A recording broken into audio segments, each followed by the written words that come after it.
Hello students, welcome to the English class standard 6th. Today we are going to study chapter 7, the March on Dandi.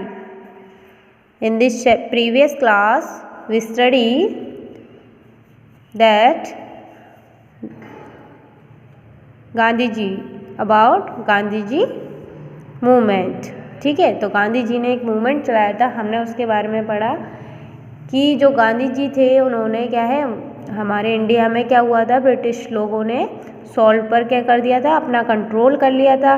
All factories पर अपना control बना लिया था और वो हमें खुद का सॉल्ट इन्वेंट नहीं करने देते थे, यानी खुद का सॉल्ट बनाने नहीं दे रहे थे, जबकि हमारी इंडिया में क्या है, काफ़ी सारा सॉल्ट था.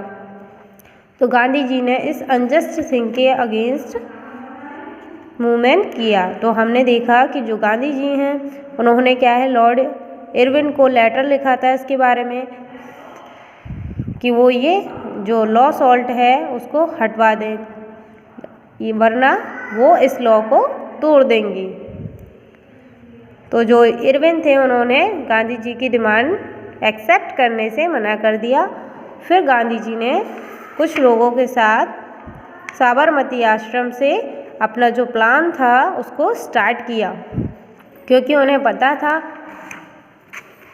कि जो अरेबियन सी है वहाँ पर क्या है, बहुत सारा सॉल्ट है, यानी उनके इंडिया में ही इतना सॉल्ट है कि उन्हें कहीं से भी सॉल्ट लेने की आवश्यकता नहीं है और कोई भी अनावश्यक टैक्स यानी कर देने की ज़रूरत नहीं है. तो देखिए आगे गांधी जी ने क्या किया.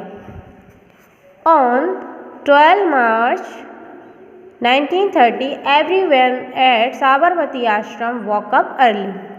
तो ये जो मूवमेंट है वो स्टार्ट हुआ 12 मार्च 1930 को. सभी लोग जो थे साबरमती आश्रम में वो जल्दी उठ गए. Then Gandhi ji and 78 others set out on the long journey. तो गांधी जी और उनके साथ 78 यानी 78 लोग और भी थे जो उनके साथ एक लंबी यात्रा पर निकले. यानी वो कहाँ जा रहे थे, साबरमती आश्रम से डांडी की ओर. डांडी एक टाउन था, ठीक है, वहाँ तक जाना था उन्हें. तो वो क्या है, सुबह जल्दी उठे और अपने साथ 78 पीपल्स को लेकर एक लॉन्ग जर्नी पर निकले, यानी एक जुलूस निकाल रहे थे वो. The Dandi march had begun. तो जो डांडी मार्च था वो शुरू हुआ. The British government did not try to stop the march. तो जो ब्रिटिश गवर्नमेंट थी उसने क्या है, जो जुलूस था उसको रोकने की कोशिश नहीं की. Because they never believed that Gandhi ji would be able to walk all the way to Dandi.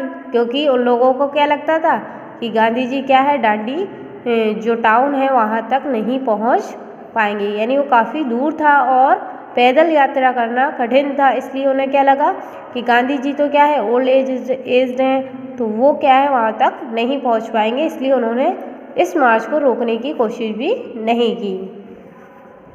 In fact they seem to think the whole idea was a joke.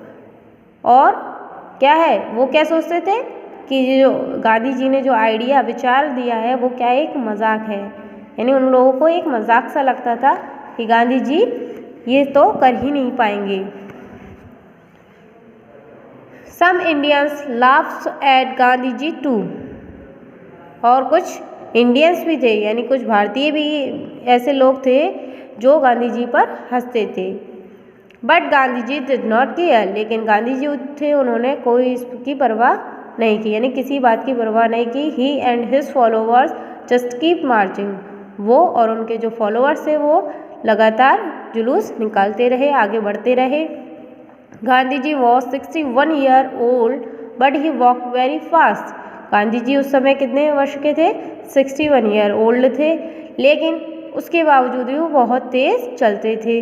The other had to run to keep up with him और they would be left behind.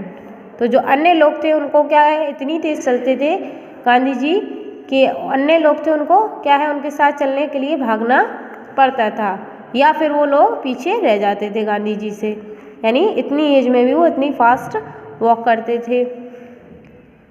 The march past many villages, तो जो मार्च था यानी जो जुलूस था वो क्या है, कई सारे विलेजेस एंड टाउन से होकर गुजरा।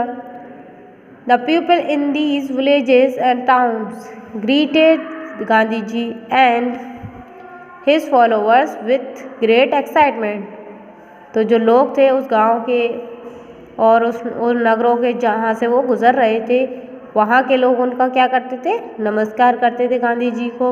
उनके जो फॉलोअर्स थे उनको क्या है, इससे बहुत प्रोत्साहन मिलता था। यानी जब वो जिन नगरों या गाँवों से गुजरते थे तो उनका सम्मान किया जाता था, उनसे नमस्कार किया जाता था, ठीक है। उन्हें लोग देखने के लिए आते थे, तो इस तरीके से जो और लोग थे उनको भी क्या है, उससे प्रोत्साहन मिलता था कि उनके जो मूवमेंट है उसको सब लोग सराह रहे हैं। Flower garlands and streamers were used to decorate the streets, तो जो फ्लावर की जो मालाएं होती हैं और झंडे क्या है, गली को सजाने के लिए उपयोग किए जाते थे। यानी जिस जगह से गांधी जी का मार्च निकलना होता था, जिस विलेज में, वहाँ पर क्या है, लोग अपने गलियों को क्या है, झंडों और मालाओं से सजाते थे। Children sat on tree to keep a look out for the march, और जो बच्चे हुआ करते थे वो क्या करते थे, पेड़ों पर चढ़कर उस जुलूस को देखते थे, यानी पेड़ों पर चढ़ जाते थे। दे वुड शाउट, और वहाँ से चिल्लाते थे, I see them and run to inform their family, और जब उन्हें क्या है, ये मार्च दिख जाता था आता हुआ तो वो भागकर अपनी फैमिलीज को बताने जाते थे। Sometime the march would stop to eat and rest, तो कभी कभी क्या होता था, जो मार्च था, ये जुलूस था, वो खाने के लिए या आराम करने के लिए थोड़ा रुक भी जाता था कहीं कहीं।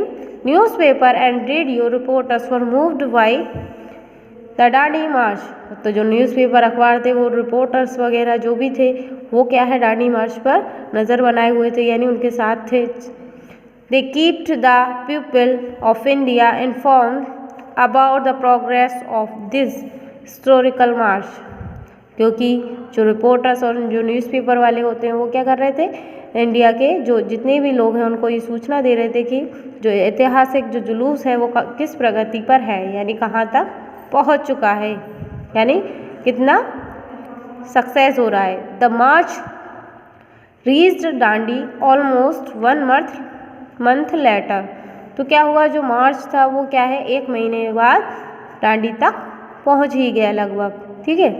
यानी जो गांधी जी से वो सक्सेसफुल हो गए और वो डांडी तक पहुंच गए, डांडी जो टाउन था, नगर, वहाँ तक पहुंच गए। Early in the morning of April 6 यानी 6 अप्रैल की सुबह Gandhi ji walked into the water of Arabian sea, यानी वहाँ पर जो डांडी टाउन था वहाँ पर क्या था, अरेबियन सी, तो गांधी जी क्या है, अरेबियन सी के पानी में गए। He bent down and picked up a lump of salt, तो वो क्या है, झुके और उन्होंने झुककर एक मुट्ठी में भरकर, यानी लंप ऑफ सॉल्ट, यानी एक ढेर, नमक का जो ढेर था उसको उठाया, यानी पानी में, अरेबियन सी के पानी में ही क्या है, इतना सॉल्ट था कि वो झुककर जैसे ही उन्होंने अपना हाथ डालकर नमक को उठाया तो एक पूरा ढेर उनके हाथ में आया। Everyone there cheered and shouted loudly, तो वहाँ पर जितने भी लोग थे वो उनको की क्या कर रहे थे, जय जयकार कर रहे थे, चिल्ला रहे थे बहुत ज़ोर ज़ोर से, गांधी जी की, महात्मा गांधी की जय। Gandhi ji had broken the salt law, तो इस तरीके से जो गांधी जी थे उन्होंने नमक का जो कानून बना था उसको तोड़ दिया, यानी ब्रिटिश लोगों ने कानून बनाया था कि जो इंडियंस हैं वो खुद का नमक नहीं बनाएंगे, लेकिन गांधी जी ने अब क्या किया, वो नमक का कानून तोड़ दिया। This was a signal to the people of India, और ये इंडिया के लोगों के लिए एक संकेत था। Everywhere people made salt in pots and pans, तो हर जगह क्या है, लोग अपने, अब क्या हुआ, इंडिया में जो भी लोग थे वो क्या अपने पॉट्स और पैंस में क्या है, नमक को बनाने लगे। Boldly openly the people of India challenge the British government, और बड़ी ही बहादुरी के साथ खुलेआम जो इंडिया के लोग थे उन्होंने ब्रिटिश गवर्नमेंट को चैलेंज किया, यानी खुलेआम वो नमक का निर्माण कर रहे थे। Of course the government reacted with force, और हाँ, वास्तव में जो गवर्नमेंट थी उन्होंने क्या है बल के साथ अपना रिएक्ट किया, अपनी प्रतिक्रिया दिखाई, यानी वो उन्होंने जो इंडिया के लोग थे उन्होंने लॉ तोड़ दिया था, तो अब गवर्नमेंट को क्या करना था, उनके साथ मारपीट करना था। दे destroy all the salt pan that they found. और जो गवर्नमेंट के लोग थे वो क्या करते थे, जो भी सॉल्ट पैन उन्हें दिखाई देता था उसको तोड़ देते थे। But the people resist them. और लेकिन जो इंडिया के लोग थे उन्होंने उन लोगों का विरोध किया। No matter how many pans were destroy more come up. कोई मतलब नहीं था कि कितने पेन तोड़े गए, यानी कितने भी नमक बर्बाद किया गया लेकिन और बना लिया गया। मोर कैम अप, और ज़्यादा लाया गया। No matter how many people were arrested more appeared. और इससे भी कोई मतलब नहीं था कि कितने लोग अरेस्ट हुए, गिरफ्तार कर लिए गए, लेकिन और भी ज़्यादा लोग उसमें दिखने लगे, यानी और लोग दिखते। जितने लोग अरेस्ट होते उससे कई ज़्यादा इस मूवमेंट में लोग इकट्ठे होते। Thousand of man and women join this movement. हज़ारों लोगों औरतों आदमियों ने इस आंदोलन में भाग लिया। नियरली 1 ईयर लेटर, और तो एक साल के आसपास, ऑन मार्च 1931 में, यानी ये आपने देखा था जो मूवमेंट स्टार्ट हुआ था 12/1/1930 को, ठीक है। लेकिन जो मार्च का एंड हुआ वो ऑन 1931 मार्च में 1931 को the Gandhi Irwin pact was sign at Delhi. तो गांधी जी और इरविन ने क्या है, एक पैक्ट यानी एक संधि होती है जिसको हस्ताक्षर किए दिल्ली में। उस संधि में क्या था, the British had to give into many Indians demand. तो जो ब्रिटिश था उसको भारतीयों की जो मांग थी उसको मानना पड़ा, देना पड़ा उन्हें। One of these was that Indian could make more salt. उसमें से एक डिमांड ये थी कि जो भारतीय है वो अपना खुद का सॉल्ट कितना भी चाहें बना सकते हैं। What gun and soldier could not do, Gandhi ji had done quietly and patiently। तो जो गन और सोल्जर्स नहीं कर सकते, क्या कर सकते थे, जो गांधी जी ने शांति के साथ और धैर्य के साथ करके दिखाया। यानी ना तो कोई मरा, कोई बैटल नहीं हुआ, फिर भी गांधी जी ने इतना बड़ा काम करके दिखा दिया शांति के साथ।